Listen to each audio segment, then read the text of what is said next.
Vaya. See, look, this is an issue that's torn our country apart for 52 years. Every legal scholar, every Democrat, every Republican, liberal, conservative, they all wanted this issue to be brought back to the states where the people could vote. And that's what happened. And now, Ohio, the vote was somewhat liberal. Kansas, the vote was somewhat liberal, much more liberal than people would have thought. But each individual state is voting. It's the vote of the people now. It's not tied up in the federal government. I did a great service in doing it. It took courage to do it. And the Supreme Court had great courage in doing it. And I give tremendous credit to those 6 justices. There is no state in this country where it is legal to kill a baby after it's born. Madam Vice President, I want to get your response to it, President Trump. Well, as I said, you're going to hear a bunch of lies, and that's not actually a surprising fact. Let's understand how we got here. Donald Trump hand-selected 3 members of the United States Supreme Court with the intention that they would undo the protections of Roe v. Wade. And they did exactly as he intended.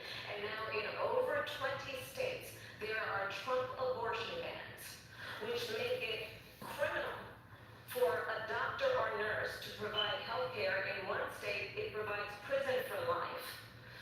Trump abortion bans that make no exception even for rape and incest, which understand what that means.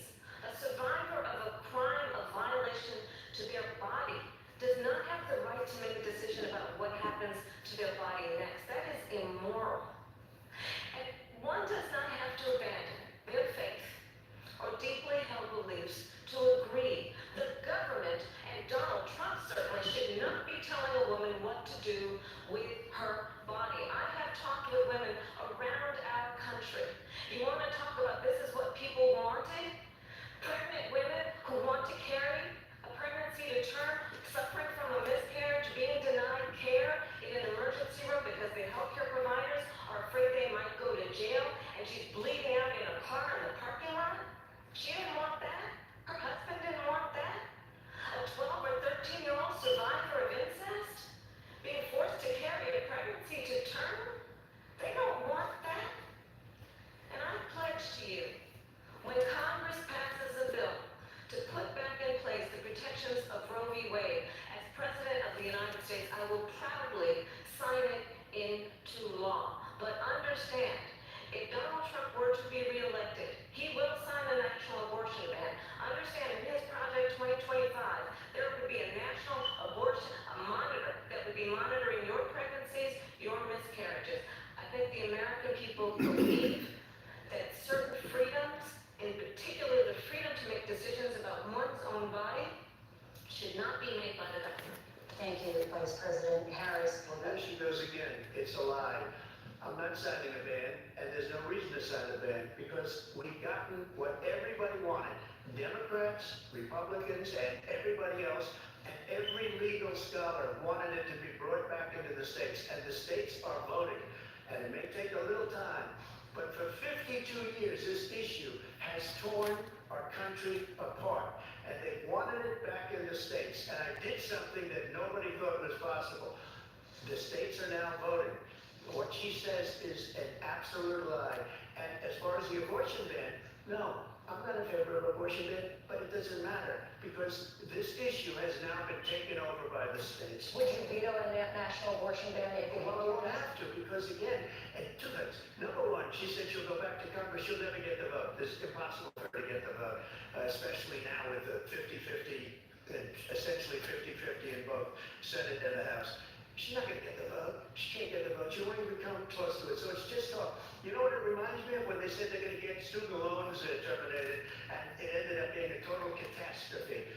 The student loans, and then her, I think probably her boss, if you call him a boss, he spends all his time on the beach.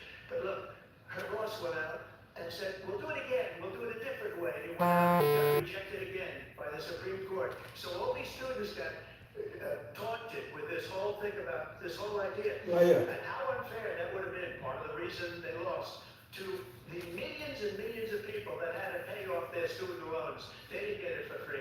But they were saying it's the same way that they talked about that they talk about abortion. But if I could just get a yes or no, because your running mate, J.D. Vance, has said that you would veto it if it did come to your desk. Well, I did discuss it with J.D. In all fairness, J.D. And I don't mind if he has a certain view, but I think you're speaking for me, but I really did. Look, we don't have to discuss it because she'd never be able to get it, just like she couldn't get student loans. They couldn't get student loans. They didn't come close to getting student loans. They taunted young people and a lot of other people that had loans. They can never get this approved. So it doesn't matter what she says about going to Congress. Well, wonderful. Let's go to Congress, do it. But the fact is that for years they wanted to get it out of Congress and out of the federal government. And we did I have to something. speak over him. She should speak now. Why is she watching him? Of the people on abortion. How about her by them? I'm going to give you your time to respond, but I do want to ask, would you Why support is any she- restrictions on a woman's right to an abortion? I absolutely support reinstating the protections of Roe v. Wade, and as you rightly mentioned, nowhere in America is a woman carrying a pregnancy to term and asking for an abortion. That is not happening. It's insulting to the women of America. And understand what has been happening under Donald Trump's abortion bans. Couples who pray and dream of having a family are being denied IVF treatments. What is happening in our country? Working people, working women who are working 1 or 2 jobs, who can barely afford childcare as it is, have to travel to another state to get on a plane sitting next to strangers to go and get the health care she needs. Barely can afford to do it, and what you are putting her through is unconscionable. And the people of America have not, the majority of Americans believe in a woman's right to make decisions about their own body, and that is why in every state where this issue has been on the ballot, blue states both, the people of America have voted for freedom. Vice President. Excuse me, I have to respond. Another lie. It's another lie. I have been a leader, which is sterilization. The IVF, I have been a leader. In fact, when they got a very negative decision on IVF from the Alabama courts, I saw the people of Alabama and the legislature 2 days later voted it in. I've been a leader on it. They know that, and everybody else knows it. I have been a leader on fertilization, IVF. And the other thing, you should ask, will she allow abortion in the 8th month, 9th month, 7th month? Okay, would you do that? Why don't you ask that Why question? don't you answer the question? Would you Because under Roe v. answer the Wade, question? you could do abortions in the 7th month, the 8th month, the 9th month, and probably after birth. Just look at the former governor of Virginia. The governor of Virginia said, we put the baby aside and then we determine what we want to do with the baby. President Trump, thank you. We're going to turn now to immigration and border security. We know it's an issue that's important to Republicans, Democrats, voters across the board in this country. Vice President Harris, you were tasked by President Biden with getting to the root causes of migration from Central America. We know that illegal border crossings reached a record high in the Biden administration. This past June, President Biden imposed tough new asylum restrictions. We know the numbers since then have dropped significantly. But my question to you tonight is, why did the administration wait until 6 months before the election to act? And would you have done anything differently for President Biden on this? So I'm the only person on this stage who has prosecuted transnational criminal organizations for the trafficking of guns, drugs, and human beings. And let me say that the United States Congress, including some of the most conservative members of the United States Senate, came up with a border security bill which I supported. And that bill would have put 1,500 more border agents on the border to help those folks who are working there right now overtime, trying to do their job. It would have allowed us to stem the flow of fentanyl coming into the United States. I know there are so many families watching tonight who have been personally affected by the surge of fentanyl in our country. That bill would have put more resources to allow us to prosecute transnational criminal organizations for trafficking in guns, drugs, and human beings. But you know what happened to that bill? Donald Trump got on the phone, called up some folks in Congress, and said, kill the bill. And you know why? Because he preferred to run on a problem instead of fixing a problem. And understand, this comes at a time where the people of our country actually need a leader who engages in solutions, who actually addresses the problem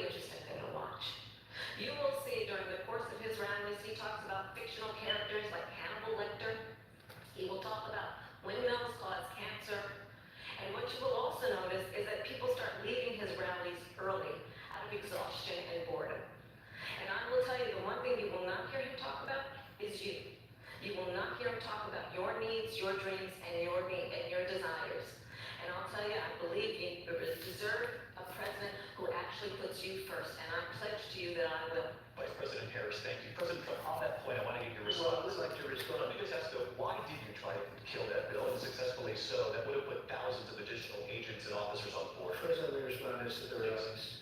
She said people start leaving. People don't go to her rallies. There's no reason to go. And the people that do go, she's busing them in and paying them to be there, and then showing them in a different light. So she can't talk about that. People don't leave my rallies. We have the biggest rallies, the most incredible rallies in the history of politics. That's because people want to take their country back. Our country is being lost. We're a failing nation. And it happened 3.5 years ago. And what's going on? Why did you kill the bill? Damn it. What did you buy? What they have done to our country by allowing these millions and millions of people to come into our country, and look at what's happening to the towns all over the United States. And a lot of towns don't want to talk. Not going to be Aurora or Springfield. A lot of towns don't want to talk about it because they're so embarrassed by it. In Springfield, they're eating the dogs, the people that came in. They're eating the cats. They're eating the pets of the people that live there. And this is what's happening in our country, and it's a shame. As far as the rallies are concerned, as far as the reason they go is they like what I say. They want to bring our country back. They want to make America great again. It's a very simple phrase, make America great again. She's destroying this country, and if she becomes president, this country doesn't have a chance of success. Not only success, we'll end up being Venezuela on steroids. I just want to clarify here, you were in Springfield, Ohio, and ABC News did reach out to the city manager there. He told us there have been no credible reports of specific claims of pets being harmed, injured, or abused by individuals within the immigrant community. Well, that's what people on Let me television just say here, this is The people on television said my dog was taken and used for food. So maybe he said that, and maybe that's a good thing to say for a city manager. I'm not taking this from But the television. people on television said that the dog was eaten by the people that went there. Again, the Springfield city manager says there's no evidence of that. Vice Well, President fine. Harris, I'll let you respond to the rest of what you've heard. You're talking about extreme. This is, I think, one of the reasons why in this election, I actually have the endorsement of 200 Republicans who had formerly worked with President Bush, Mitt Romney, and John McCain, including the endorsement of former Vice President Dick Cheney and Congressmember Liz Cheney. And if you want to really know the inside track on who the former president is, if he didn't make it clear already, just ask people who have worked with him. His former chief of staff, a 4-star general, has said he has contempt for the Constitution of the United States. His former national security advisor has said he is dangerous and unfit. His former Secretary of Defense has said the nation, the Republic, would never survive another Trump term. And when we listen to this kind of rhetoric, when the issues that affect the American people are not being addressed, I think the choice is clear in this election. President Trump, I'll give you a quick minute to respond. Thank you, because when I hear that, Ugly people Ugly. don't like I his skin. fired most of those people. Not so graciously. They did bad things or a bad job. I fired them. They never fired one person. They didn't fire anybody having to do with Afghanistan and the Taliban and the 13 people who's were just killed, viciously and violently killed. And I got to know the parents and the family. They didn't fire. They should have fired all those generals, all those top people, because that was one of the most incompetently handled situations anybody has ever seen. So when somebody does a bad job, I fire him. And you take a guy like Esper, he was no good, I fired him, so he writes a book. Another one writes a book, because with me they can write books, with nobody else can they? But they have done such a poor job, and they never fire anybody. Look at the economy, look at the inflation. They didn't fire any of their economists, they have the same people. That's a good way not to have books written about you. But, just to finish, I got more votes than any Republican in history by far. In fact, I got more votes than any sitting president in history by far. Let me continue on immigration. It was what you wanted to talk about earlier, so let's get back to your deportation proposal. that the Vice President has reacted to as well. President Trump, you call this the largest domestic deportation operation in the history of our country. You say you would use the National Guard. You say if things get out of control, you have no problem using the U.S. military. You also said you would use local police. How would you deport 11 million undocumented immigrants? I know you believe that number is much higher. Take us through this. What does this look like? Will authorities be going door to door in this country? Yeah. It is much higher because of them. They allowed criminals, many, many millions of criminals.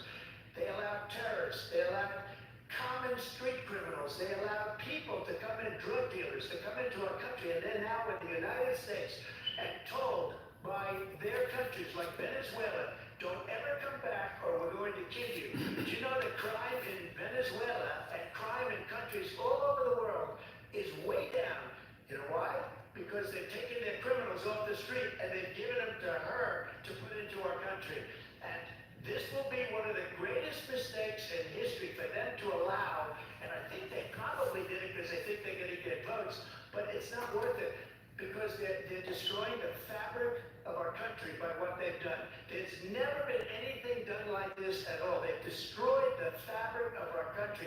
Millions of people let in, and all over the world, crime is down all over the world except here. Crime here is up and through the roof, despite their fraudulent statements that they made. Crime in this country is through the roof, and we have a new form of crime. It's called migrant crime, and it's happening at levels that nobody thought possible. President Trump, as you know, the FBI says overall violent crime is actually coming down in this country. But Excuse me, the FBI they were defrauding statements.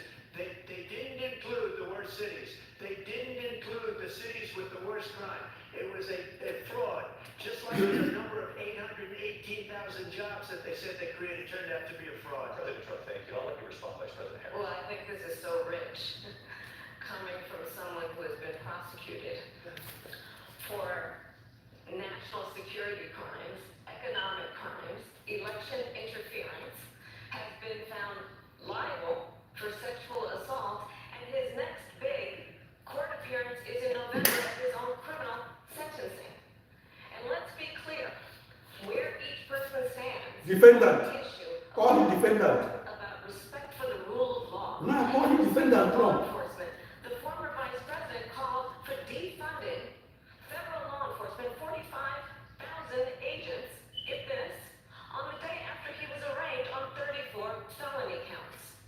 So let's talk about what is important in this race. It is important that we move forward, that we turn the page on this same old tired rhetoric and address the needs of the American people, address what we need to do about the housing shortage, which I have a plan for, address what we must do to support our small businesses, address bringing down the price of groceries. But frankly, the American people are exhausted with this same old tired playbook. President Harris, thank you. Excuse me. Yes. Every one of those cases was started by them against their political opponent. And I'm winning most of them, and I will win the rest on appeal. And you saw that with the decision that came out just recently from the Supreme Court. I'm winning most of them. But those are cases, it's called weaponization. 34 felony counts. In this country. They weaponize the justice Convicted by a jury of their peers. From Atlanta to Willis to the Attorney General of New York and the DA of New York, every one of those cases, and then they say, oh, he's a criminal. They're the ones that made them go after me. By the way, Joe Biden was found essentially guilty on the documents case. And what happened in my documents case? They said, oh, that's the toughest of them all. A complete and total victory. 2 months ago, it was thrown out. It's weaponization, and they used it, and it's never happened in this country. They used it to try and win an election. Kamala, stop him. She doesn't want to disrupt him. Vice President Harris, on this notion of weaponization of the Justice Department. Well, let's talk about extreme and understand the context in which this election in 2024 is taking place. The United States Supreme Court recently ruled that the former president would essentially be immune from any misconduct if he were to enter the White House again. Understand that this is someone who has openly said he would terminate, I'm quoting, terminate the Constitution of the United States, that he would weaponize the Department of Justice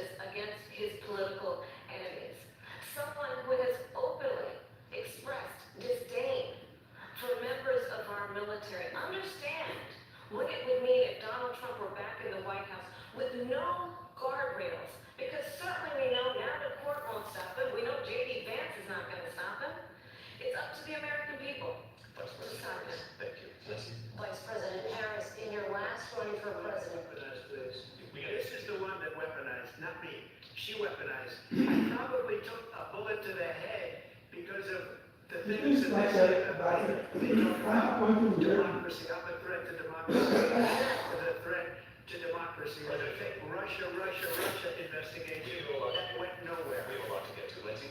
Vice President Harris, in your last run for president, you said you wanted to ban fracking. Now you don't. You wanted mandatory government buyback programs for assault weapons. Now your campaign says you don't. You supported decriminalizing border crossings. Now you're taking a harder line. I know you say that your values have not changed. So then why have so many of your policy positions changed?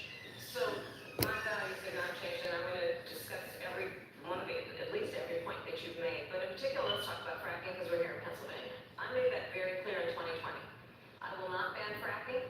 I have not banned fracking as Vice President of the United States, and in fact, I was the tie-breaking vote on the Inflation Reduction Act, which opened new leases for fracking.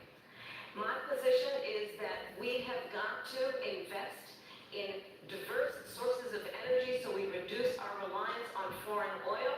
We have had the largest increase in domestic oil production in history because of an approach that recognizes that we cannot over-rely on foreign oil.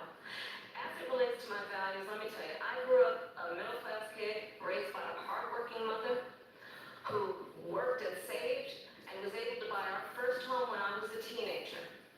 The values I bring to the importance of home ownership, knowing not everybody got handed $400 million on a silver platter and then filed bankruptcy 6 times, is a value that I bring to my work to say we are going to work with the private sector and home builders to increase 3 million homes, increase by 3 million homes by the end of my first term. My work that is related to having a friend when I was in high school who was sexually assaulted by her stepfather. And my focus then on protecting women and children from violent crime is based on a value that is deeply grounded in the importance of standing up for those who are most vulnerable. My work that is about protecting Social Security and Medicare is based on long-standing work that I have done, protecting seniors from scams. My values have not changed. And what is important is that there is a president who actually brings values and a perspective that is about lifting people up and not beating people down and name-calling. The true measure of the leader is the leader who actually understands that strength is not in beating people down, it's in lifting people up. I intend to be that president. President Trump, Well, first of all, I wasn't given $400 million. I wish I was. My father was a Brooklyn builder, Brooklyn, Queens, and I had a great father, and I learned a lot from him, but I was given a fraction of that, a tiny fraction, and I built it into Yes, of many, course, many David. billions of dollars, many, many billions. And when people see it, they are even surprised. So we don't have to talk about that. Fracking, she's been against it for 12 years. Defund the police, she's been against that forever. She gave all that stuff up very wrongly, very horribly, and everybody's laughing at it, okay? They're all laughing at it. She gave up at least 12 and probably 14 or 15 different policies. Like, she was big on defund the police. In Minnesota, she went out, wait a minute, I'm talking now, if you don't mind, please. Does that sound familiar? She went out in Minnesota and wanted to let criminals that killed people, that burned down Minneapolis, she went out and raised money to get them out of jail. She did things that nobody would ever think of. Now she wants to do transgender operations on illegal aliens that are in prison. This is a radical left liberal that would do this. She wants to confiscate your guns, and she will never allow fracking in Pennsylvania. If she won the election, fracking in Pennsylvania will end on day 1. Just to finish one thing, so important in my opinion. So I got the oil business going like nobody has ever done before. When they took over, they got rid of it, started getting rid of it, and the prices were going up the roof. They immediately let these guys go to where they were. I would have been 5 times, 4 times, 5 times higher, because you're talking about 3.5 years ago. They got it up to where I was because they had no choice, because the prices of energy were quadrupling and doubling. You saw what happened to gasoline. So they said, let's go back to Trump. But if she won the election, the day after that election, and they'll go back to destroying our country, and oil will be dead, fossil fuel will be dead, we'll go back to windmills, and we'll go back to solar, when they need a whole desert to get some energy to come out. You ever see a solar plant? By the way, I'm a big fan of solar, but they take 400, 500 acres of desert. Why? Then you do this whole time. These people, man. Thank you. Lindsay, thank you. We have an election in just 56 days. And I want to talk about the peaceful transfer of power, which, of course, we all know is a cornerstone of our democracy, and the role of a president in a moment of crisis. Mr. President, on January 6th, you told your supporters to march to the Capitol. You said you would be right there with them. The country and the world saw what played out at the Capitol that day, the officers coming under attack. Aides in the West Wing say you watched it unfold on television off the Oval Office. You did send out tweets, but it was more than 2 hours before you sent out that video message telling your supporters to go home. Is there anything you regret about what you did on that day? You just said a thing that isn't covered. Peacefully and patriotically, I said during my speech, not later on. Peacefully and patriotically. And nobody on the other side was killed. Ashley Babbitt was shot by an out-of-control police officer that should have never, ever shot her. It's a disgrace.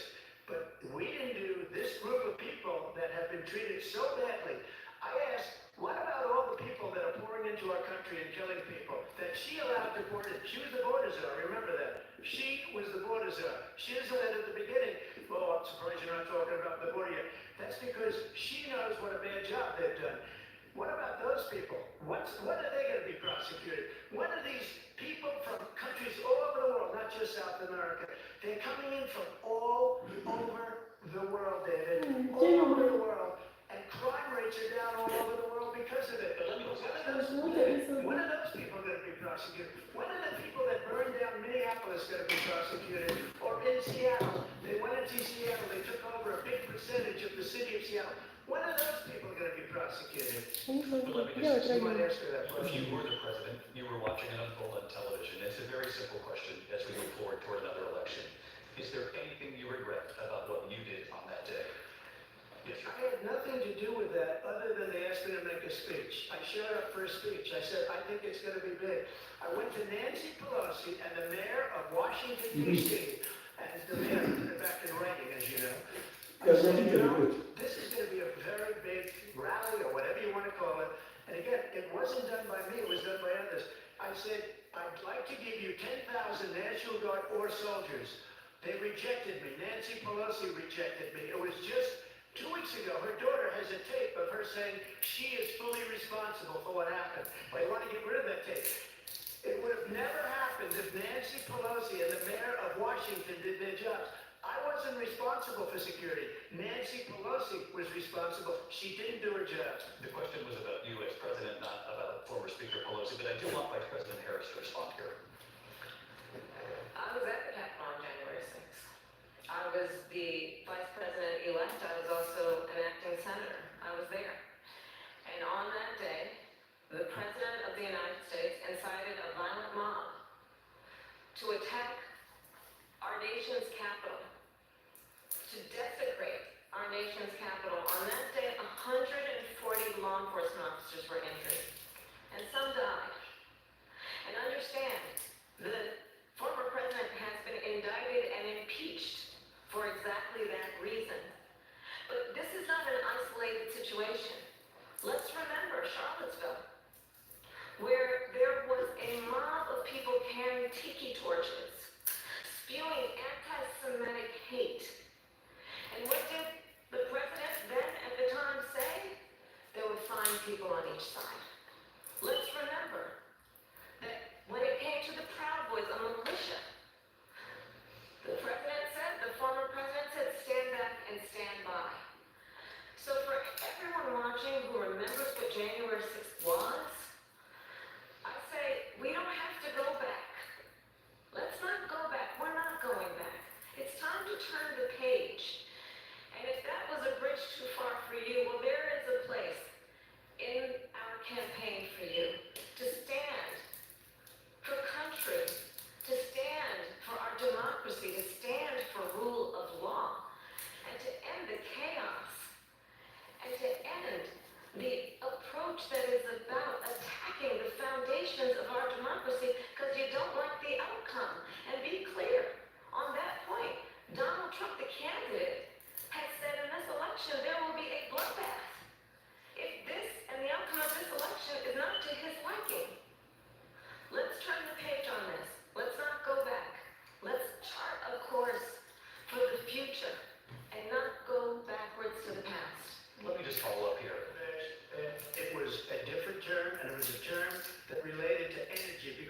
destroyed our energy business. That was where bloodbath was. Also, on Charlottesville, that story has been, as you would say, debunked. Laura Ingraham, Sean Hannity, Jessica, all of these people, they covered it. If they go an extra sentence, they will see it was perfect. It was debunked in almost every You want to answer the newspaper. They question? still bring it up, just like they bring 2025. Right. They bring all of this stuff up. I ask you this, you talk about the Capitol. Why are we allowing these millions of people to come through on the southern border? How come she's not doing anything? And I'll tell you what I would do, and I would be very proud to do it. I would say we would both leave this debate right now. I'd like to see her go down to Washington, D.C. during this debate, because we're wasting a lot of time. Go down to, because she's been so bad, it's so ridiculous. Go down to Washington, D.C. and let her sign a bill to close up the border, because they have the right to do it. They don't need bills. They have the right to do it. The President of the United States, you'll get him out of bed, you'll wake him up at 4 o'clock in the afternoon, and you'll say, come on down to the office, let's sign a bill. If he signs a bill that the border is closed, all he has to do is say it to the Border Patrol, who are phenomenal. If they do that, the border is closed. Those people are killing many people, unlike J6. We talked immigration here tonight. I do want to focus on this next issue of both of you, because it really brings us this into focus, truth in these times that we're living in. Mr. President, for 3.5 years after you lost the 2020 election, you repeatedly falsely claimed that you won, many times saying you won in a landslide. In the past couple of weeks leading up to this debate, you have said, quote, you lost by a whisker, that you, quote, didn't quite make it, that you came up a little bit short. Are you now acknowledging that you lost in 2020? No, I don't acknowledge it at all. He said that sarcastically, he knows that. It was said, oh, we lost by a whisker. That was said sarcastically. Look, there's so much proof. All you have to do is look at it, and they should have sent it back to the legislatures for approval. I got almost 75 million votes, the most votes any sitting president has ever gotten. I was told that I got 63, which was what I got in 2016. You can't be beaten. The election, people should never be thinking about an election as fraudulent. We need two things. We need walls, and we have to have it. We have to have borders, and we have to have good elections. Our elections are bad. And a lot of these illegal immigrants coming in, they're trying to get them to vote. They can't even speak English. They don't even know what country they're in practically. And these people are trying to get them to vote. And that's why they're allowing them to come into our country. Oh my God. That they can't speak English. And we should just point out here as clarification. Oh my you know, God. You and your allies, 60 cases in front of many judges, many of them No are judge looked at it, and so they said we didn't have standing. That's the other thing. They Ah. said we didn't have Oh standing. my God. Technicality. Can you imagine a system where a person in an election doesn't have standing? The President of the United States doesn't have standing. That's how we lost. If you look at the facts, and I'd love to have you, if you'll do a special on it, I'll show you Georgia, and I'll show you Wisconsin, and I'll show you Pennsylvania, and I'll show you, we have so many facts and statistics, but you know what? That doesn't matter, because we have to solve the problem that we have right now. That's old news, and the problem that we have right now is we have a nation in decline, and they have put it into decline. We have a nation that is dying, David. Mr. President, thank you. Vice President Harris, you heard the President there tonight. He said he didn't say that he lost by a whisker, so he still believes he did not lose the election that was won by President Biden and yourself. But I do want to ask you about something that's come up in the last couple of days. This was a post from President Trump about this upcoming election just weeks away. He said, when I win, those people who cheated, and then he lists donors, voters, election officials, he says will be prosecuted to the fullest extent of the law, which will include long-term prison sentences. Now, One of your prosecuting. campaign's top lawyers responded saying, we won't let Donald Trump intimidate us, we won't let him suppress the vote. Is that what you believe he's trying to do here? Yes. Donald Trump was fired by 81 million people. So let's be clear about that. And clearly he is having a very difficult time processing that. But we cannot afford to have a president of the United States who attempts, as he did in the past, to upend the will of the voters in a free and fair election. And I'm going to tell you that I have traveled the world as Vice President of the United States. And world leaders are laughing at Donald Trump. I have talked with military leaders, some of whom worked with you, and they say you're a disgrace. And when you then talk in this way in a presidential debate and deny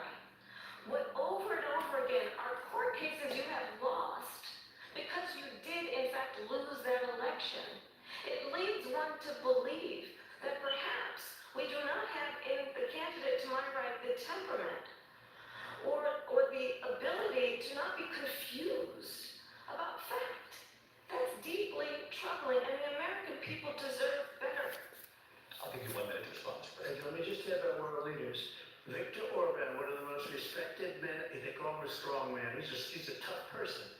Smart. Prime Minister of Hungary. They said, why is the whole world blowing up? 3 years ago it wasn't. Why is it blowing up? He said, because you need Trump back as president. They were afraid of him. China was afraid, and I don't like to use the word afraid, but I'm just quoting him. China was afraid of him. North Korea was afraid of him. Look at what's going on with North Korea, by the way. He said Russia was afraid of him. I ended the Nord Stream 2 pipeline, and Biden put it back on day one, but he ended the XL pipeline. The XL pipeline in our country, he ended that. But he let the Russians build a pipeline going all over Europe and heading into Germany, the biggest pipeline in the world. Look, Viktor Orban said it. He said the most respected, most feared person is Donald Trump. We had no problems when Trump was president, but when this weak, pathetic man that you saw at a debate just a few months ago, that if he weren't in that debate, he'd be running instead of her. She got no votes. He got 14 million votes. What you did, you talk about a threat to democracy. He got 14 million votes, and they threw him out of office. And you know what? I'll give you a little secret. He hates her. He can't stand her. But he got 14 million votes. They threw him out. She got 0 votes. And when she ran, she was the first Look at the amount of time they are she using. failed. They gave him all the time I now don't understand it, but I'm okay with it because because I think we're going to do very well. the lady is respectful here. Hostages are still being held, Americans among them. Vice President Harris, in December, you said, quote, Israel has a right to defend itself, but you added, quote, it matters how.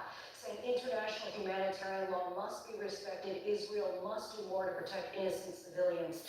You said that 9 months ago. Now an estimated 40,000 Palestinians are dead, nearly 100 hostages remain. Just last week, Prime Minister Benjamin Netanyahu said there's not a deal in the making. President Biden has not been able to break through the stalemate. How did you do it? Well, let's understand how we got here. On October 7th, Hamas, a terrorist organization, slaughtered 1,200 Israelis. Many of them young people who were simply attending a concert. Women were horribly raped. And so absolutely, I said then, I say now, Israel has a right to defend itself. We would. And how it does so matters. Because it is also true, far too many innocent Palestinians have been killed. Children, mothers. What we know is that this war must end. It must end immediately, and the way it will end is we need a ceasefire deal and we need the hostages out. And so we will continue to work around the clock on that. Work around the clock also understanding that we must chart a course for a two-state solution. And in that solution, there must be security for the Israeli people and Israel and an equal measure for the Palestinians. But the one thing I will assure you always, I will always give Israel the ability to defend itself, in particular as it relates to Iran and any threat that Iran and its proxies pose to Israel. But we must have a two-state solution where we can rebuild Gaza, where the Palestinians have security, self-determination, and the dignity they so rightly deserve. President Trump, how would you negotiate with Netanyahu and also Hamas in order to get the hostages out and prevent the killing of more innocent civilians in Gaza? If I were president, it would have never started. If I were president, Russia would have never, ever, I know Putin very well, he would have never, and there was no threat of it either, by the way, for 4 years, have gone into Ukraine and killed millions of people when you add it up, far worse than people understand what's going on over there. But when she mentions about Israel, all of a sudden, she hates Israel. She wouldn't even meet with Netanyahu when he went to Congress to make a very important speech. She refused to be there because she was an Israeli. He's blaming this woman for the war. If she's president, I believe that Israel will not exist within 2 years from now. And I've been pretty good at predictions, and I hope I'm wrong about that one. She hates Israel. At the same time, in her own way, she hates the Arab population because the whole place is going to get blown up. Arabs, Jewish people, Israel will be gone. Wow. It would have never happened. Iran was broke under Donald Trump. Now Iran has 300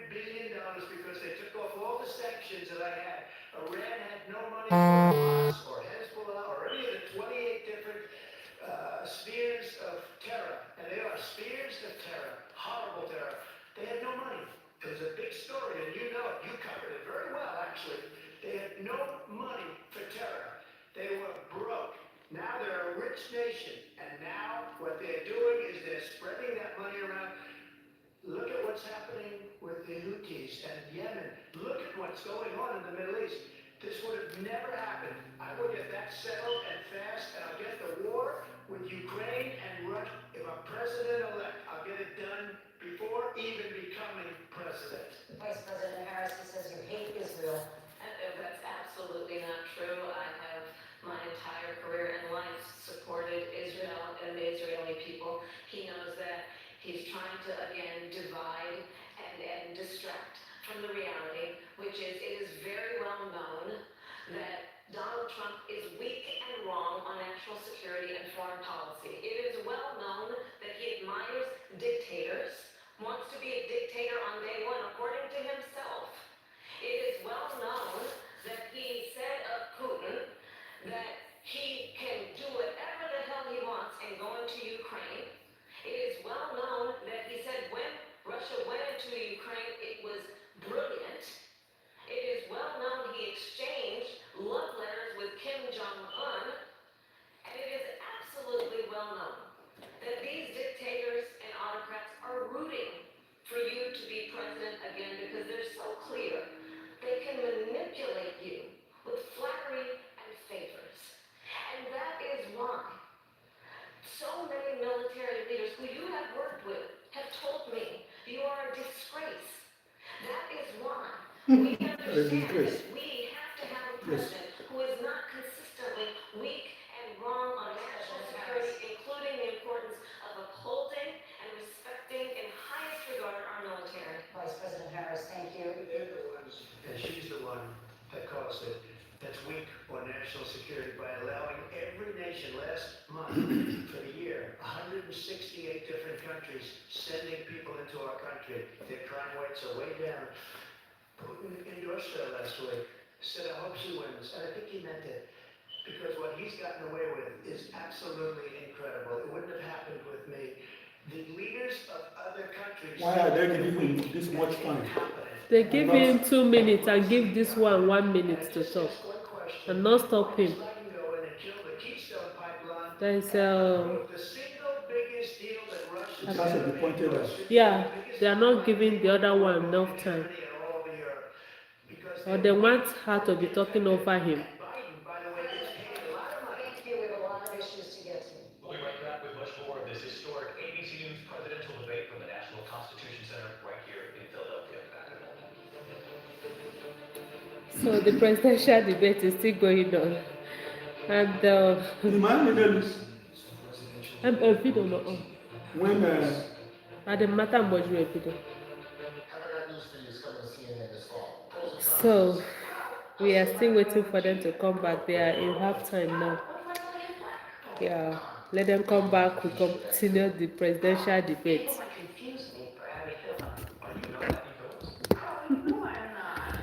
My video, my life. Because if I say, okay. On our website, I'm not I don't know how many minutes they will take for this advert. Do you know how many minutes? no. It's not going to be within now. No. Okay. Not now. Not now. Give the time. I'm not calling them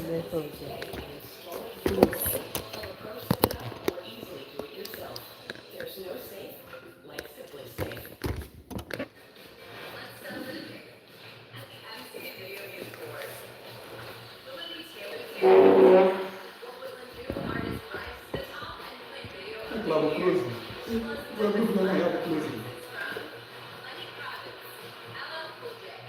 I think she did very nice.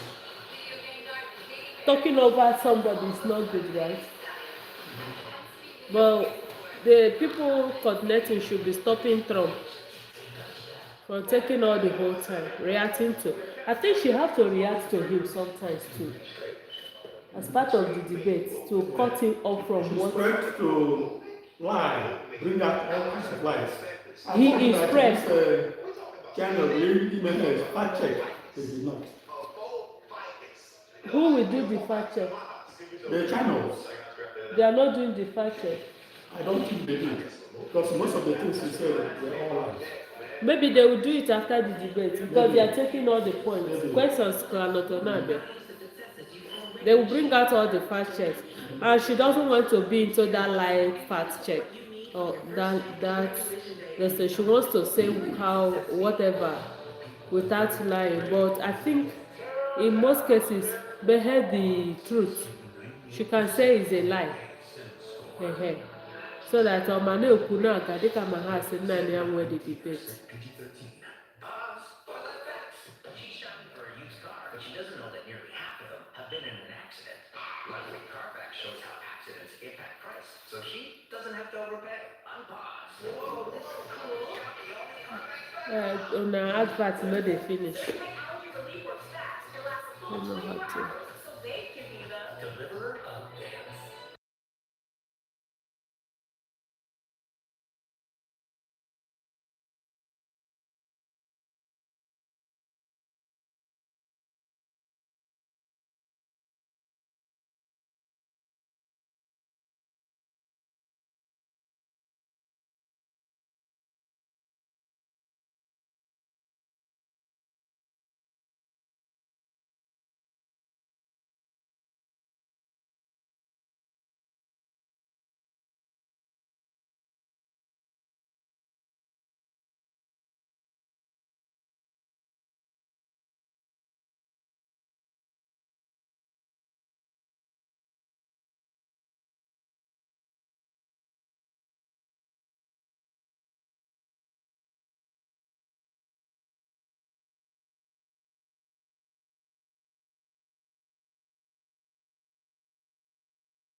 provided, Ukraine stands as an independent and free country. If Donald Trump were president, Putin would be sitting in Kyiv right now.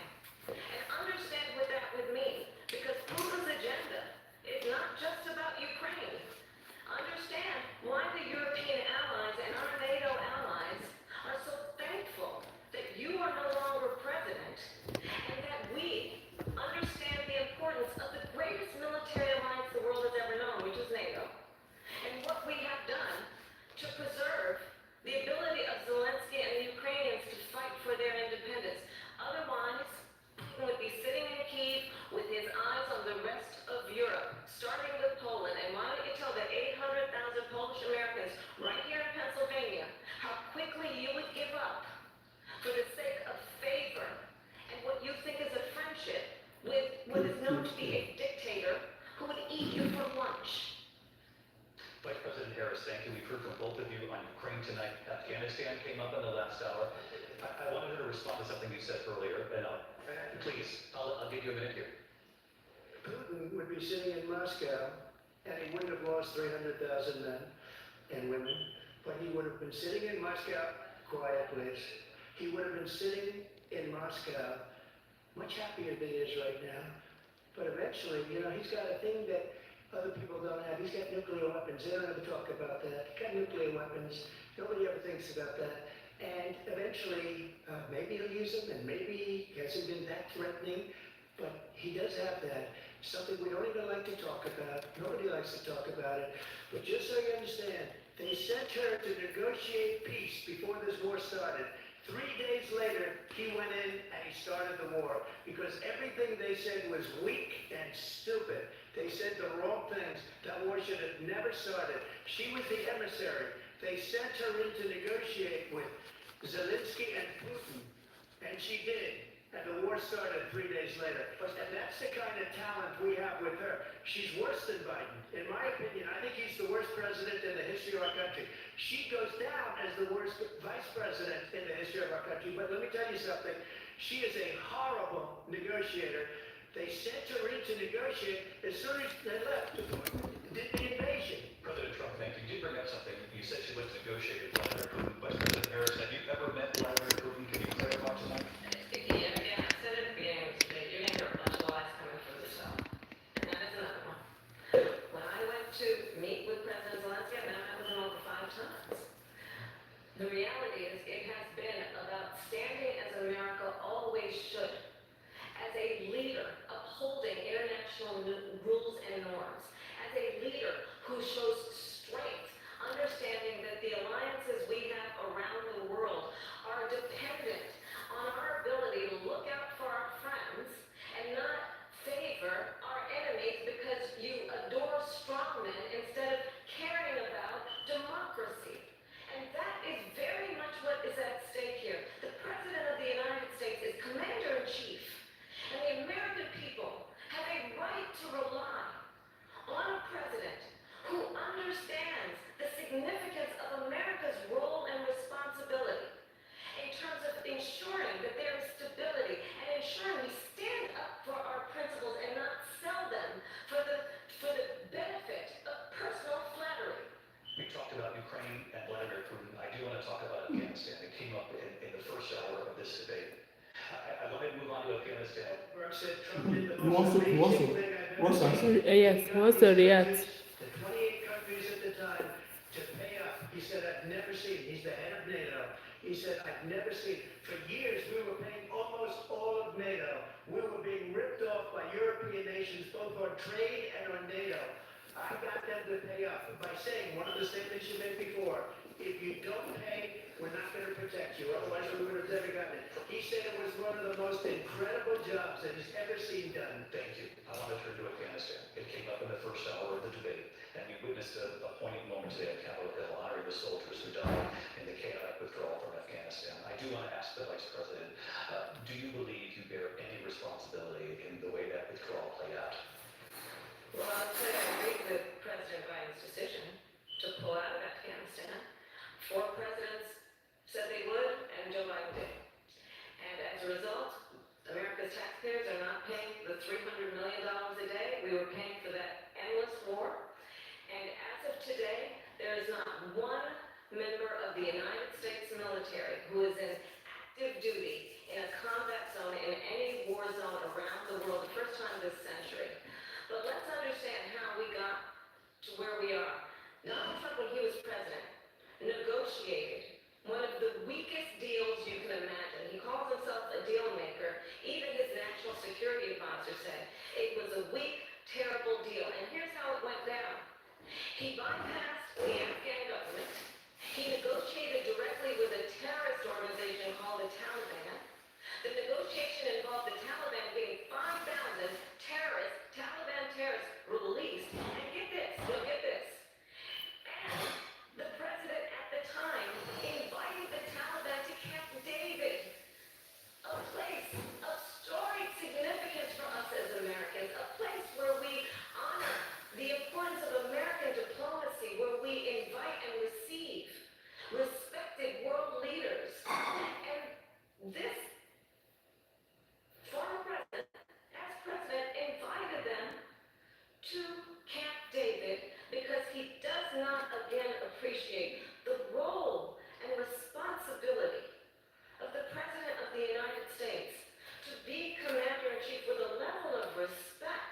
And this gets back to the point of how he has consistently disparaged and demeaned members of our military, fallen soldiers, and the work that we must do to uphold the strength and the respect of the United States of America around the world. Vice President Harris, thank you. President Trump, your response to her saying that you began the negotiations Yeah, thank you. with the Taliban. So, if you take a look at that period of time, the Taliban was killing our soldiers, a lot of them, with snipers.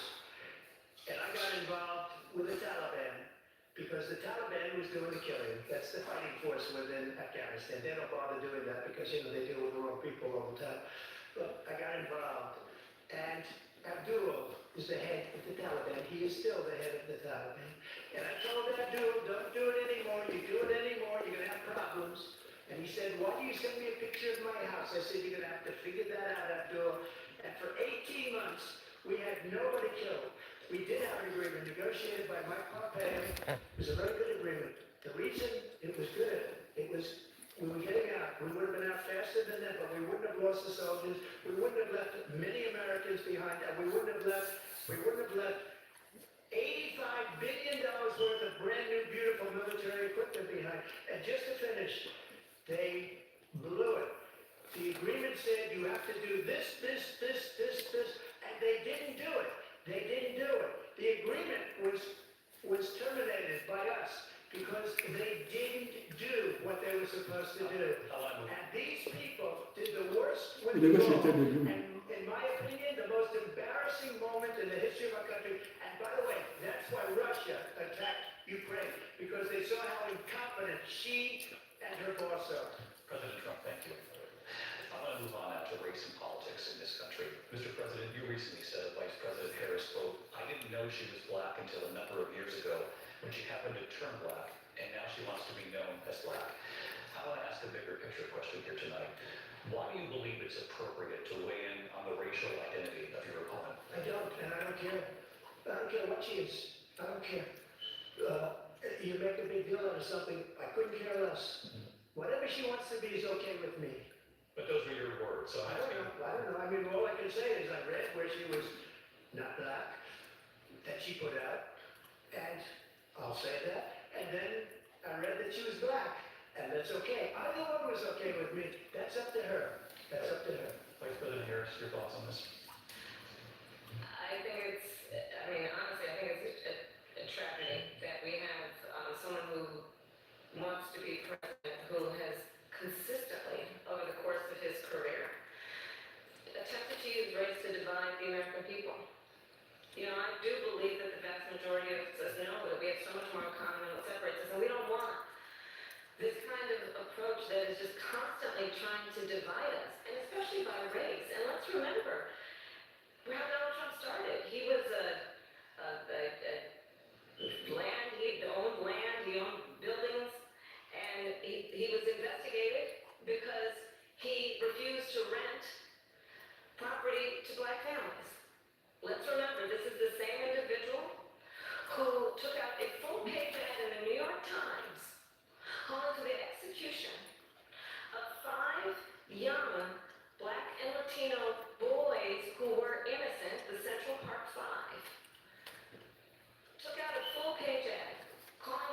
execution. This is the same individual who spread birther lies about the first black president of the United States.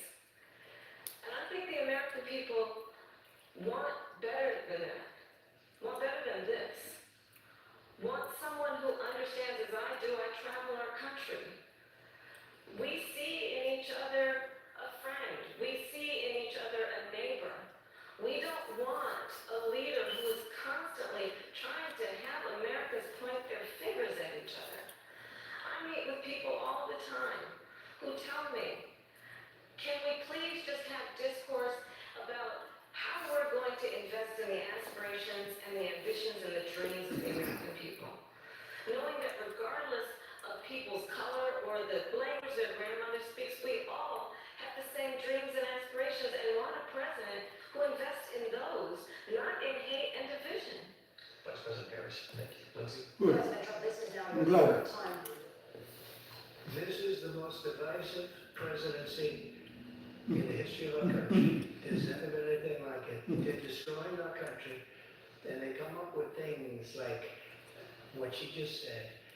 Going back many, many years, Right. a lot of people, including Mayor Bloomberg, agreed with me on the Central Park fight. They admitted, they said, they pled guilty. And I said, well, if they pled guilty, they badly hurt a person, killed a person ultimately. And if they pled guilty, then they pled, we're not guilty. But this is a person that has to stretch out. We are not guilty. 40, 50 years ago, because there's nothing now. I built one of the greatest economies in the history of the world, and I'm going to build it again. It's going to be bigger, better, and stronger. But they're destroying our economy. They have no idea what a good economy Ọjọ́ láti is. alẹ́ èkó jẹ́ bẹ́ẹ̀ All fẹ́ràn the mi. policies, every single policy. And remember this, she is Biden. You know, she's trying to get away from Biden. I don't know the gentleman. She says, she is Biden. The worst inflation we've ever had. A horrible inflation. She's Biden. She can't get away with that. Oh my God. Briefly. Clearly, I am not Joe Biden, and I am certainly not Donald Trump. And what I do offer is a new generation of leadership for our country.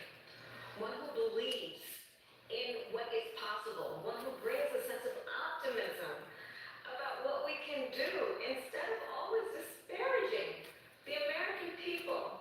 I believe in what we can do to strengthen our small businesses, which is why I have a plan. Let's talk about our plans. And Definitely. Robbie team for him. to give startup businesses $50,000 tax deduction, to pursue their ambitions, their innovation, their ideas. Yes. their work. I have a plan.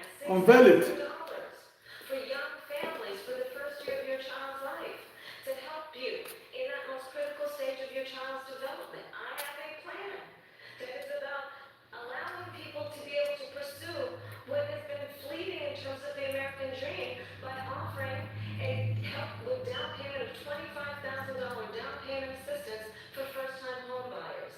That's the kind of conversation, I believe, David, that people really want tonight, as opposed to a conversation that is constantly about belittling and name-calling. Let's turn the page Vice and President move Harris, forward. thank you. Let's turn to policy. Let's turn to policy. President Trump. Let's turn to policy, please. Plan to defund the police. She has a plan to confiscate everybody's gun.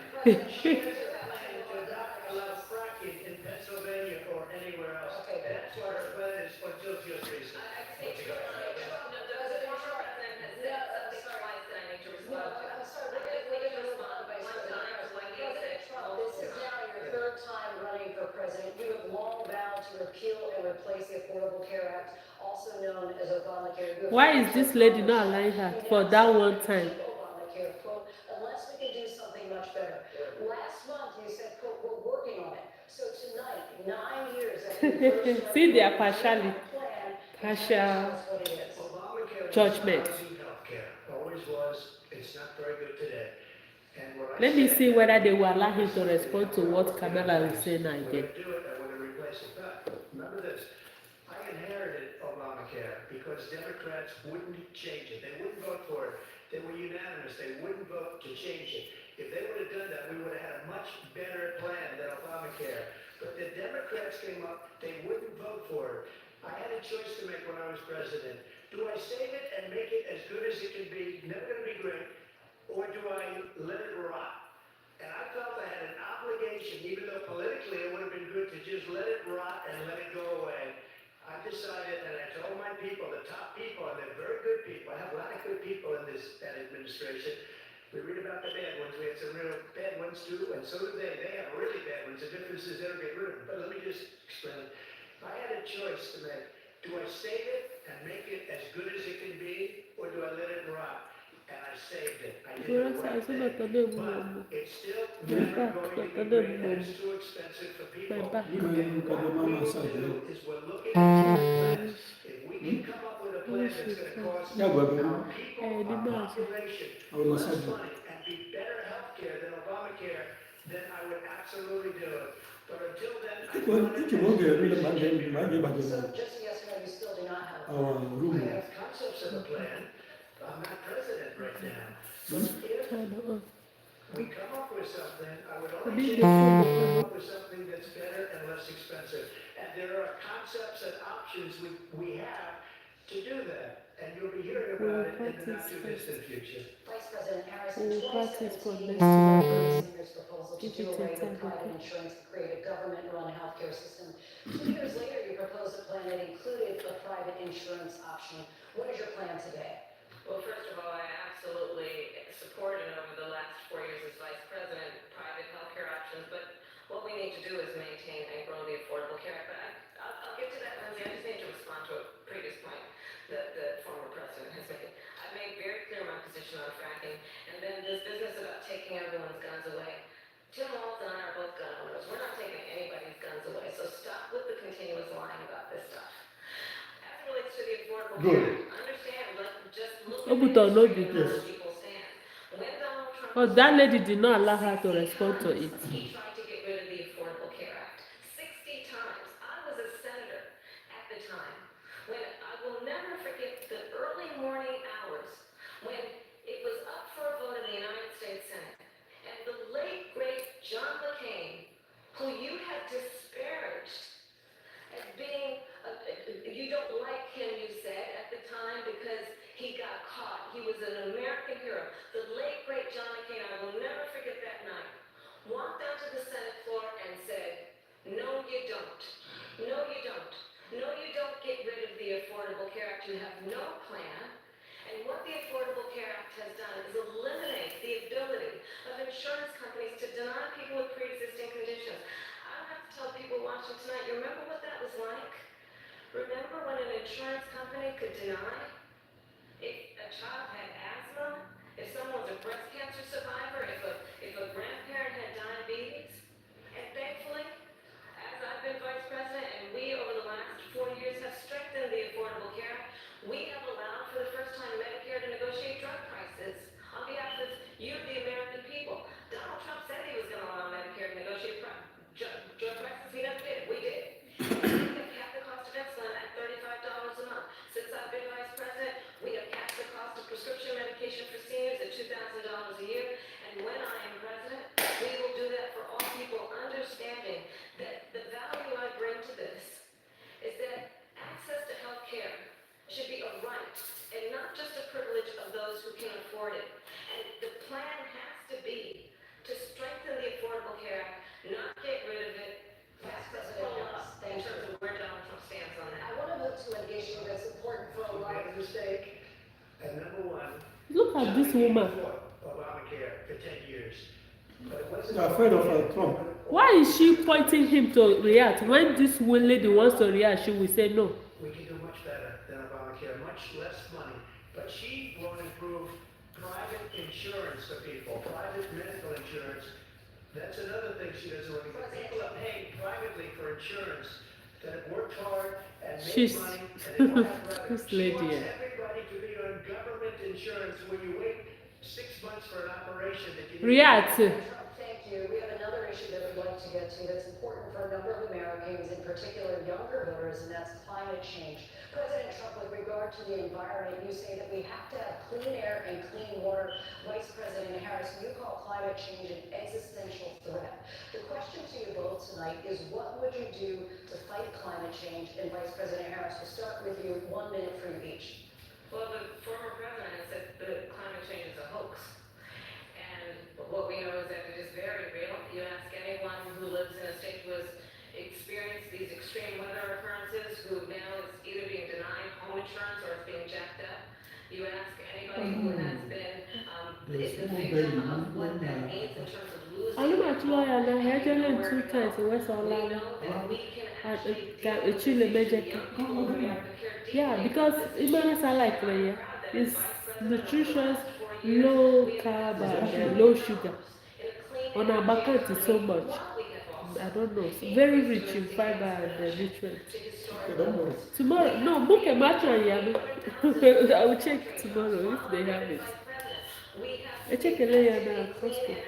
To the point that we are opening up factories around the world. Donald Trump said he was going to create manufacturing jobs. He lost manufacturing jobs.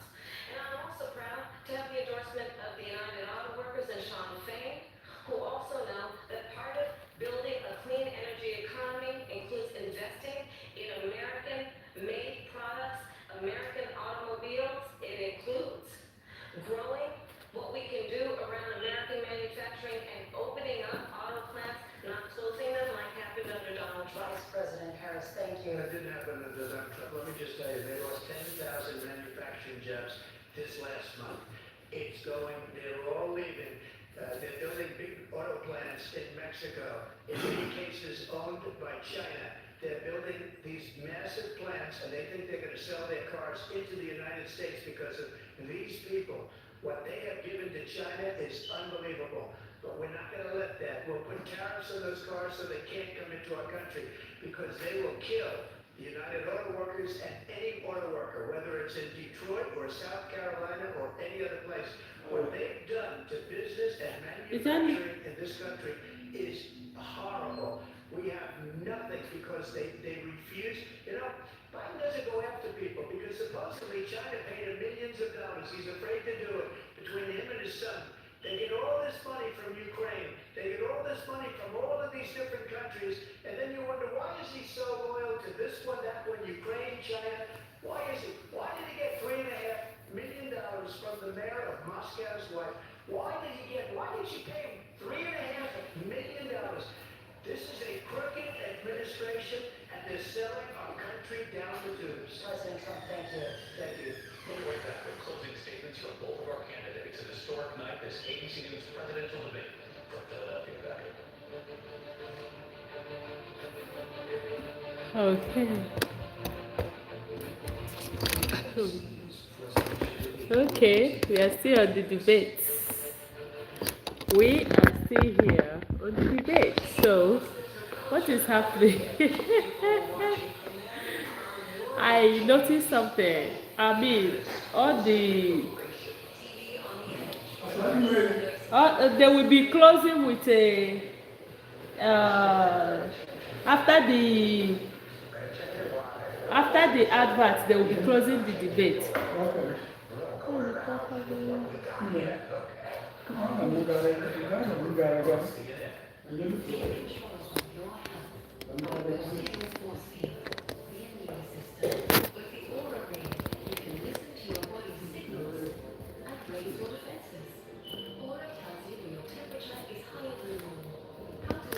So, the presidential election, what we are talking about, the two candidates, we have Donald Trump and then we have Kamala Harris, the vice president and the former president of the United States.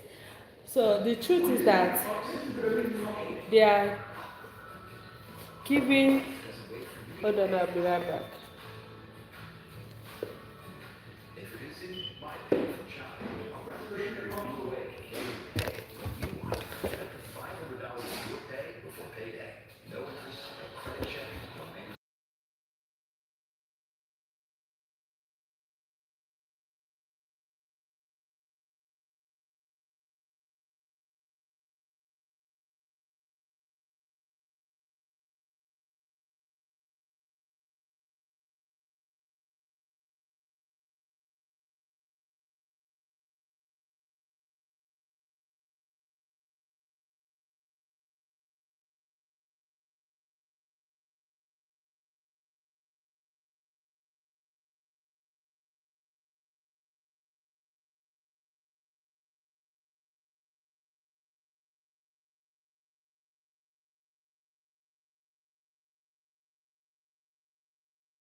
people, which is why I intend to create an opportunity economy, investing in small businesses, in new families, in what we can do around protecting seniors, what we can do that is about giving hardworking folks a break and bringing down the cost of living. I believe in what we can do together that is about sustaining America's standing in the world and ensuring that we have the respect that we so rightly deserve, including respecting our military and ensuring we have the most lethal fighting force in the world. I will be a president that will protect our fundamental rights and freedoms, including the right of a woman to make decisions about her own body and not have her government tell her what to do. I'll tell you, I started my career as a prosecutor. I was the DA, I was an attorney general, a United States senator, and now vice president. I've only had one client, the people. And I'll tell you, as a prosecutor, I never asked a victim or a witness, are you a Republican or a Democrat? The only thing I ever asked them, are you okay? And that's the kind of president we need right now. Someone who cares about you and is not putting themselves first. I intend to be a president for all Americans and focus on what we can do over the next 10 and 20 years to build back up our country by investing right now in you, the American people. Vice President Harris, thank you. President Trump. So you just started by saying she's going to do this, she's going to do that, she's going to do all these wonderful things. Why hasn't she done it? She's been there for 3.5 years. But you were there as a president. Years to fix the border.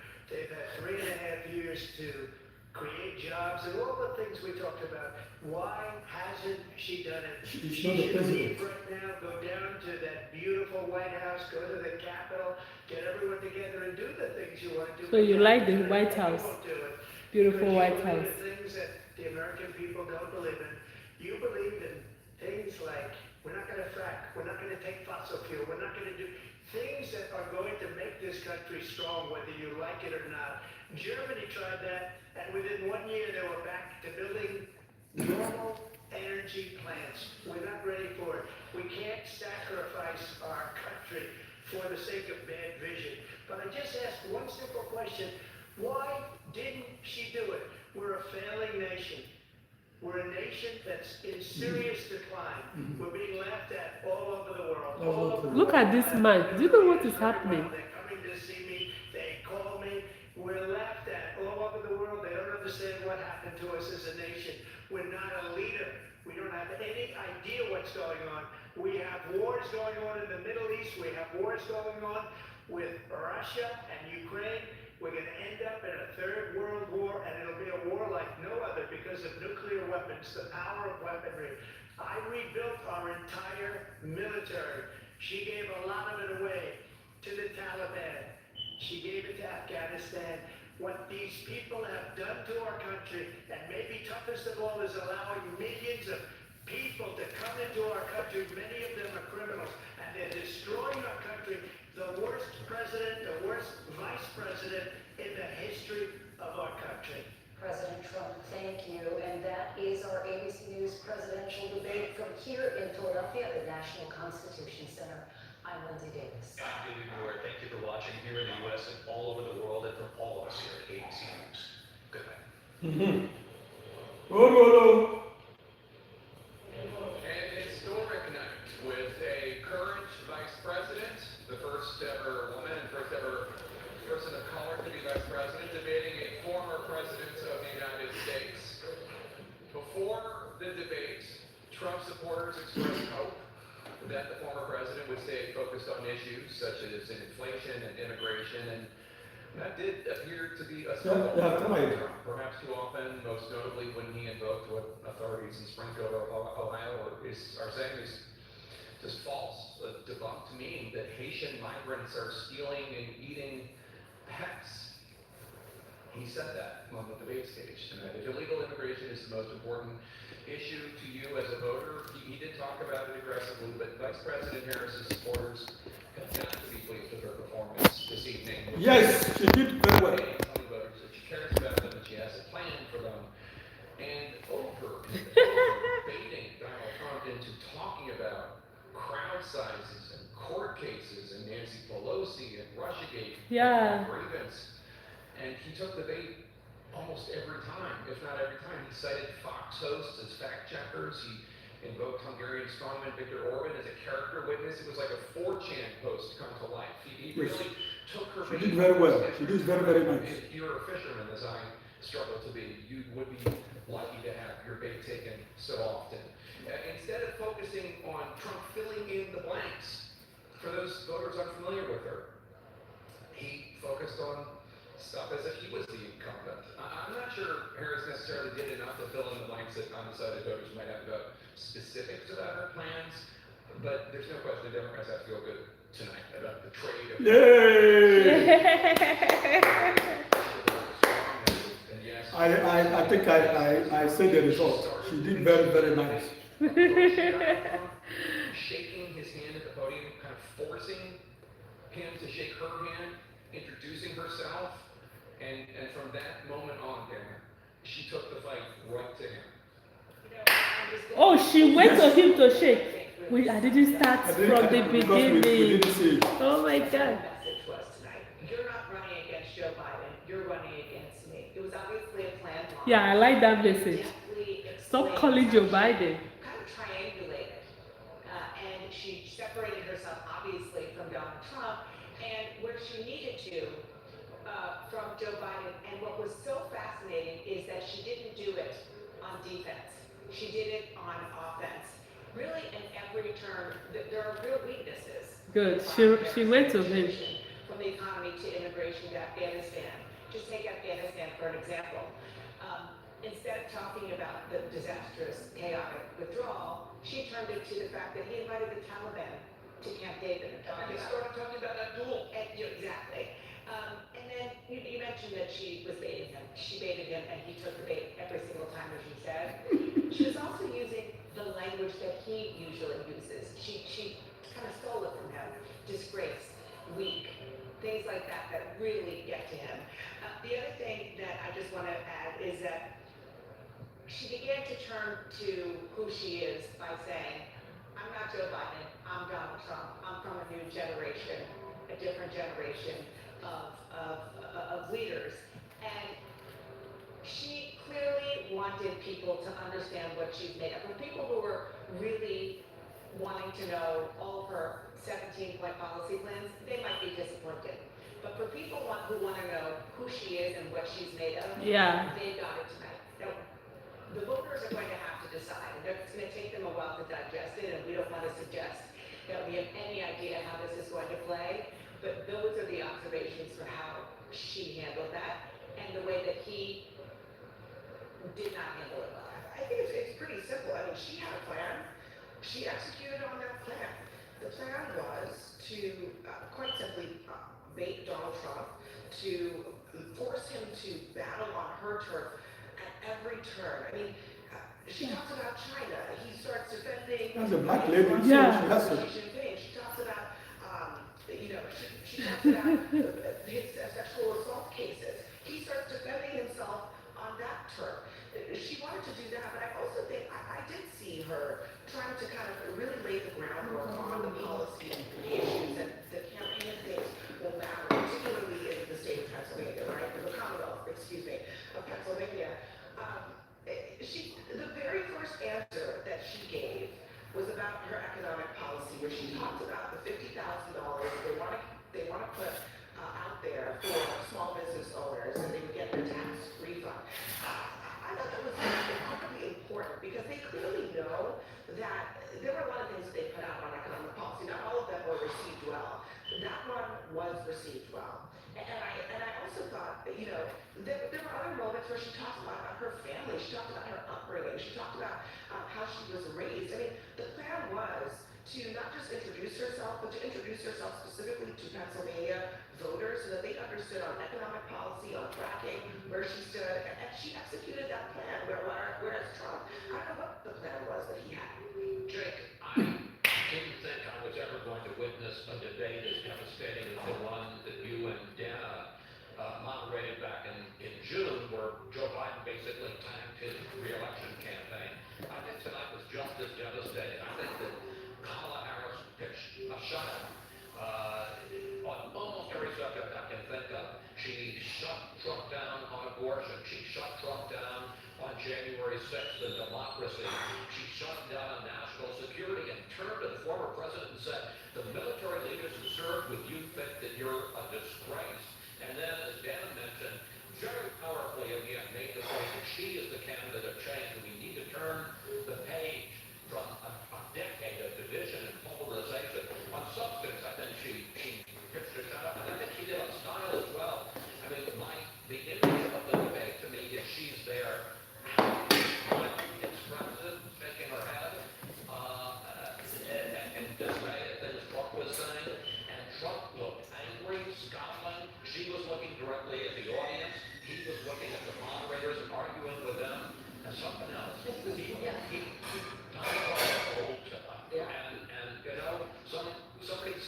School, please. that she said.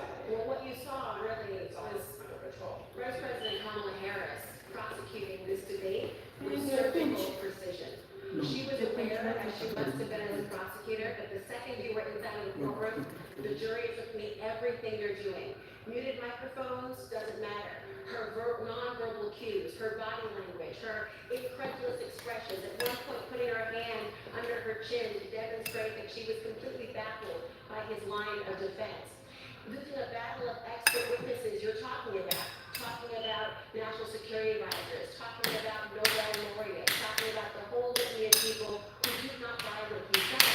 Also very well trained and seasoned and knowing how to grapple with somebody who is going to possibly be bombastic, petulant, defensive, and have a derail effort. She focused on all of those things. I saw somebody who, when she came out, allowed me to reintroduce myself. My name is Kamala Harris. On behalf of Kamala Harris, she came out with that in mind. I think she executed Donald Trump, tried to derail her a number of times. Notice I'm saying the words Donald Trump and the way she did. It wasn't President Trump. She was referring to him as simple as you would in the courtroom, the defendant, under his title, reminding you of how did she phrase it? What he left us with. It was a really dynamite performance. So Anderson, I mean, his lack of parrying, his lack of making Kamala Harris and the Biden-Harris record the focus. I mean, if you watched this debate and you didn't know that she was the incumbent vice president, you saw a debate where Donald Trump was really on defense. Thank you. And his record was the subject of the debate, not the incumbent leader. Kamala Harris did tonight what no governor, senator, politician, business person who has run against him in primaries in 2016, and certainly didn't do this in 2020, figured out what no one else figured out how to do. Certainly Marco Rubio didn't figure it out by going after little hands and debased himself, as many have. I want to show just some key moments where she needled Donald Trump on the most sort of obvious, basic things that we all know he has said, and we all know the weak points, to devastating effect. Let's just take a look. Let's talk about what Donald Trump left us. Donald Trump left us the worst unemployment since the Great Depression. Donald Trump left us the worst public health epidemic in a century. Donald Trump left us the worst attack on our democracy since the Civil War. What Donald Trump ran was actually explode the deficit. I'm going to ask you and I'm going to invite you to attend one of Donald Trump's rallies, because it's a really interesting thing to watch. You will see during the course of his rallies, he talks about fictional characters like Hannibal Lecter. He will talk about windmills. What you will also notice is that people start leaving his rallies early out of exhaustion and boredom. And I will tell you, the one thing you will not hear him talk about is you. If you really know the inside truth on who the former president is, if he didn't make it clear already, just ask people who have worked with him. What she talked about is crowd size of all things, and people, not even for crowd size, it was people being bored and leaving his rallies early. I don't think he ever recovered from that. He started shouting, and he never stopped. She triggered him there. I think she was uneven at the top. Not a bad not a great answer. She got her footing during the abortion conversation, where she felt more comfortable, and then she triggered him with the people leave your rallies. And he lost it. And he was angry. His voice went up, he started angry, he told a lot of lies, and the man's going to be up all night, he started GoFundMe for his espresso machine. He did. So what did she do? She triggered him on COVID, January 6th democracy, abortion, lies, and his anger. Those are the issues that turned the American suburbs away from Donald Trump and why he lost the 2020 election. And those are the voters who were waiting to see if she could stand there and be a plausible president. She cleared that bar. That doesn't mean she won their votes, but she cleared that bar with 8 weeks left in the election. She stood next to a former president, and she more than held her own. And on many of the issues, she schooled him. She simply schooled him because she triggered him into his lies and into his anger, which does not sell well with the middle of the electorate that will decide things 8 weeks from tonight. Yeah, I've been involved in a lot of these, and I helped prepare a candidate for these debates, 6 of them, and I've been watching them since I was a little boy. I've scarcely seen the one like this, and the degree to which she dominated this. And, you know, part of it was kicking in, part of it was kind of someone doing themselves in. I said earlier jokingly that, you know, when they said he's Muhammad Ali in the debates, that, you know, their fear has to be that he knocks himself out. Muhammad Ali. That is dance like a butterfly and stick like a bee. These things are more than about issues. These things are tests. These campaigns, these debates, they're oral exams for the hardest job on the planet. And people judge you in these moments, and they judge whether you have the mettle to stand up to that pressure, to be coherent, to deliver a case. And she certainly did that tonight. Yeah, I like her boldness. She just looked at it. And I think that there's been a desire, you know, good fiction is like wish fulfillment. Like, you know, you watch a movie because you want something to happen, like something romantic. But people want to see somebody put this bully in this place. And people watch contender after contender fail to put him in his place. She got up there and she put him in his place. She bathed him and then she spanked him. She bathed him and then she spanked him. And not only did she pass the commander-in-chief test, he failed it. He failed it. Do you want this guy dealing with a dictator? When he can literally just be, I mean, you can see the punches coming. He couldn't get out of the way. I mean, if you console on him somebody by saying people leave your rally, any world leader can manipulate you into anything. So I think that she passed the test. He failed it. But I think also she was speaking for the people. She really was speaking for the people. I think the right wing may not see it, but she kept coming back to a middle-class background. He kept talking about himself and himself. He went down every rabbit hole imaginable. Kamala Harris did something great for every parent in America. She put the bully in his place. Yeah, I can't add more to what you guys have said using political terms such as butt whipping.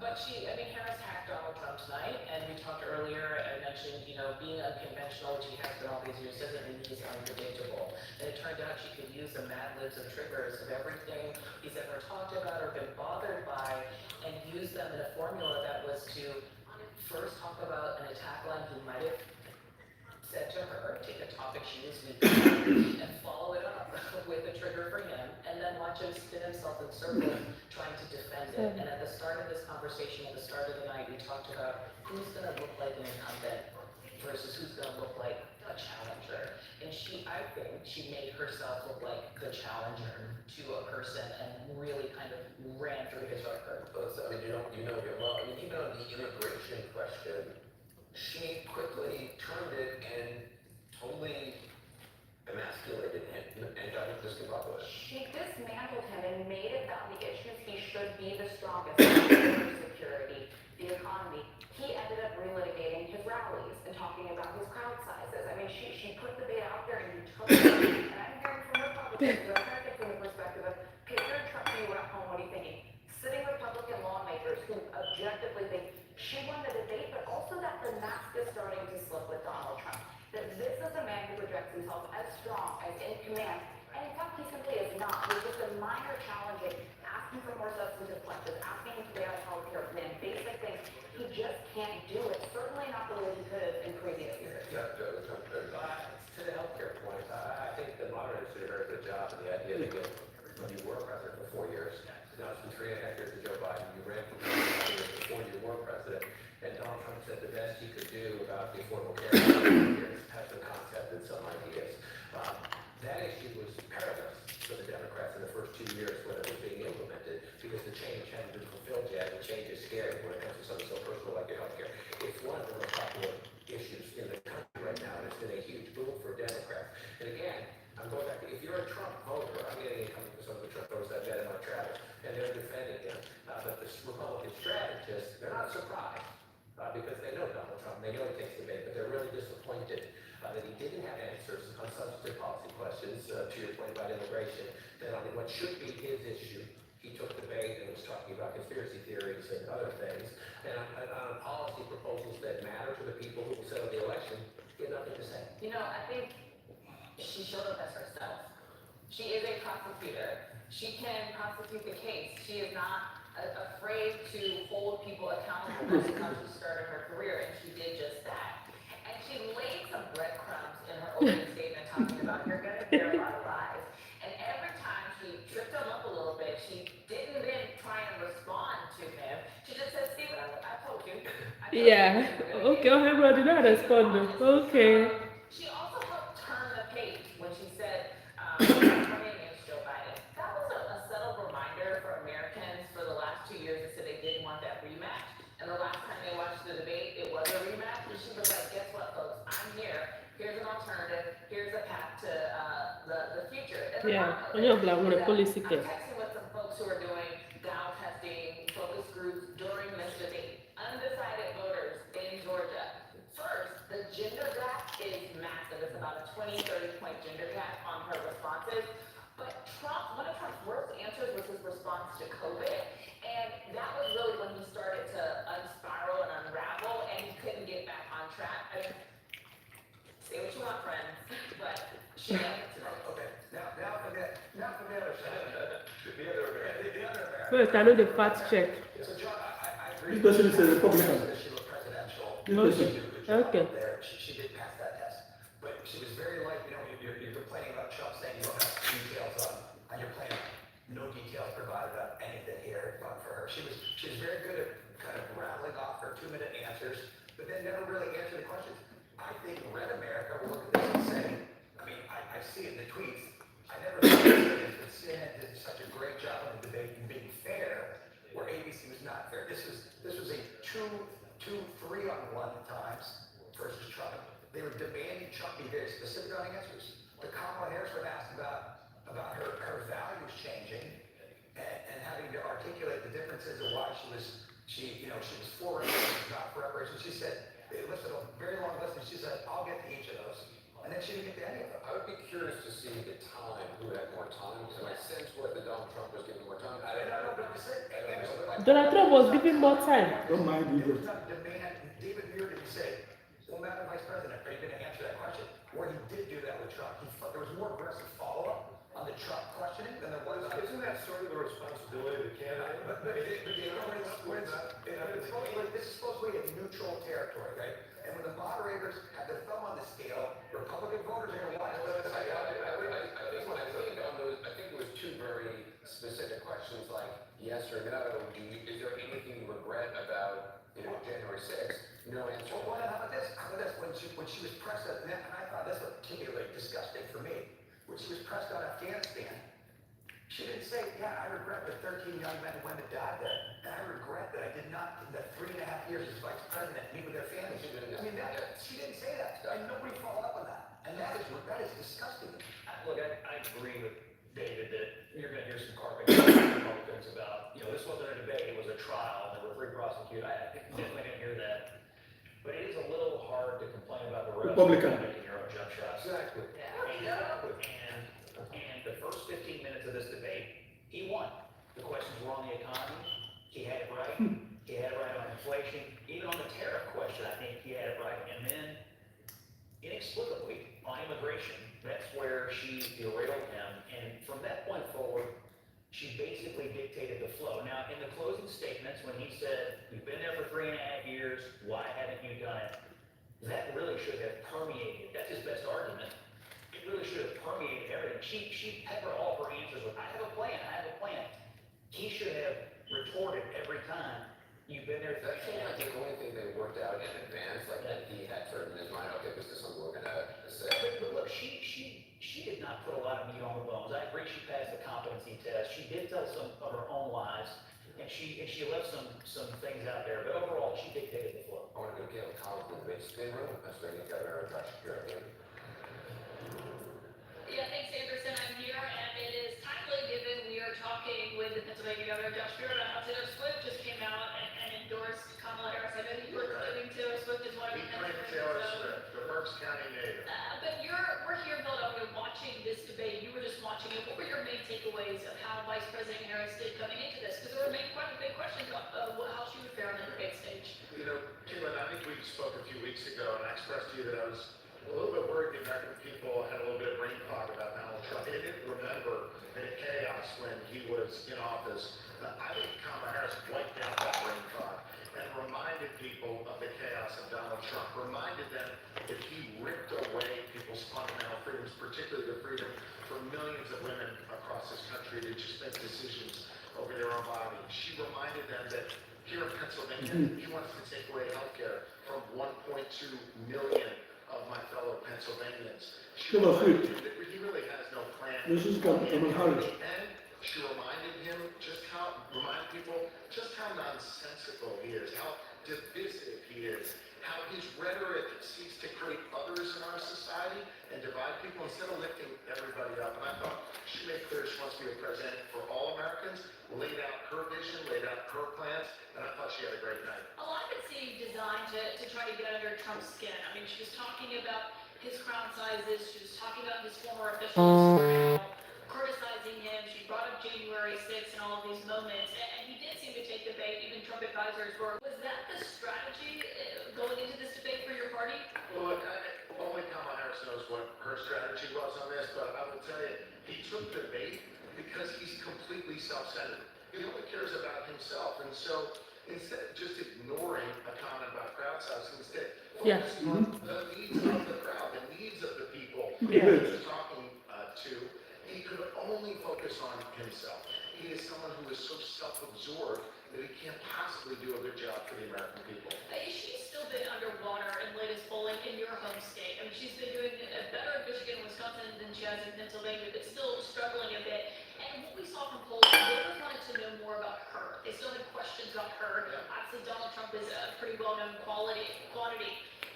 She obviously made the case against Donald Trump tonight, but do you think she laid out enough of her own plans in detail, for example, on how to end the war that's happening in Gaza? She talked about working around the clock, but no specifics on that. Look, I thought she laid out comprehensive plans both on domestic and international policy, and every visit, every rally, everything she does going forward, she continued to flesh that out. I thought she had a really good night. I thought she laid out what she needed to for the American people. Understand this is one piece of the larger effort to win, not just here in Pennsylvania, but in other states as well. And I thought she had a good night. As for Pennsylvania, look, understand, it's always close here. 2016, it was 44,000 votes that divided the two candidates. 2020 was 80,000 votes. About a percentage point or less. I don't know that we're no stranger to close elections. The good news is Kamala Harris understands that to pick up that last yard or two here in Pennsylvania is tough, but you got to show up. This is still a retail state. And she's showing up in places like Beaver County. This week, she'll be in Wilkes-Barre. She's going places that, quite frankly, often get ignored by national candidates. By showing up, she's not only able to lay out her plans, but she shows a level of respect to the good people of Pennsylvania. Governor Josh Shapiro, I want to hand it over to Jake, who also has a question for you, your fellow Pennsylvanian. Who knows Taylor Swift? Well, first of all, well, that's right, Taylor Swift actually originally from near the Reading Phillies, right? But Governor, first of all, the Phillies beat Tampa Bay. Oh, he's not here. Okay. The time is 11 p.m. in Philadelphia. Over there. Oh. Eastern. Focus more Over on you know. voters in Erie. Philadelphia, no, next was New York. If they had to choose. Yes. Harris campaign focus more on independent women in Erie or on modern women voters in the other surrounding counties. Is that it, Jake? Now, on independent voters in the Erie area or Republican women in Collier County. For Republican women and Sure. Look, Jake, I'll tell you, everywhere in Pennsylvania matters, particularly if this election is going to come down to just tens of thousands of votes. I think you understand that. David Urban on your panel certainly understands that. There are a whole lot of people in the... What did Trump told the world he is going to do? What did Trump tell American people today he is going to do? Did you tell American people that the women, that the abortion ban has conditions, or that there is a condition in abortion ban. No. And you gotta show the good people of Pennsylvania you care about their neighbors. I know Kamala Harris is gonna do that. I still wonder why a woman will be shouting Trump 2024. Thank you so much. I still wonder why. Because when the law will get to all the states, it will either include the woman herself or her children. At least that one, number one. If you imagine when your child, your daughter, or your daughter-in-law is in a critical condition, and the doctors are there looking for conditions, files, so that they won't go to jail. And before that time, either in ectopic pregnancy, the baby will burst inside the tube, and that girl or lady dies. That is when you people will know that there is a problem in that their law. That time people, women will understand, even men will understand, because their children, their wives will be involved. That Trump continues to make inroads with black men, and she felt like she probably had to start some of the bleeding on that issue. I think both may be true. I thought her response to my question was, same old stuff. Next question, she was ready to say something pithy and kind of the back of the hand, like the blow off, and move on. But in the back of my mind, I wondered if she was holding her best stuff for this, to be with him on the debate stage. So, but I think that could be also true, that she's making inroads with black men. I thought she said it because his response was he didn't care, right? He didn't care about the race or she can be whatever it is she wants to be, which essentially was not only condescending and patronizing, but longibly inaccurate based on the statements that she actually laid out as to his concern for race and gender and beyond. And I think that she was waiting to address that particular moment in a way, not to choose her audience, but to respond to what he had to say. And I think the idea of her talking about her race and her gender, which are both quite obvious to the American voter and the American people, I think in many ways that is an attempt for him to try to bait her, to suggest that that is Trump over her qualifications, her skills, her value as a contributing member of the administration, as a senator, as an AG and beyond. But I think she's cognizant of the way in which America also views women of color and positions of power.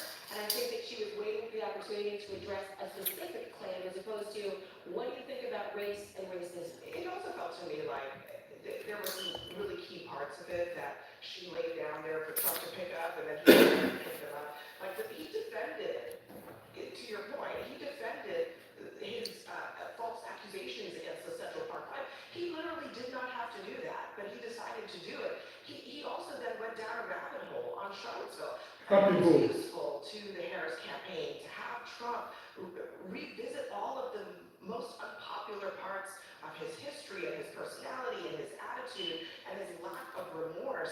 That is a useful thing, more so than her defending her own race and racial identity, which honestly she barely did. I mean, she did it very briefly, and then she just created a scenario in which Trump just went down a rabbit hole that was set for him.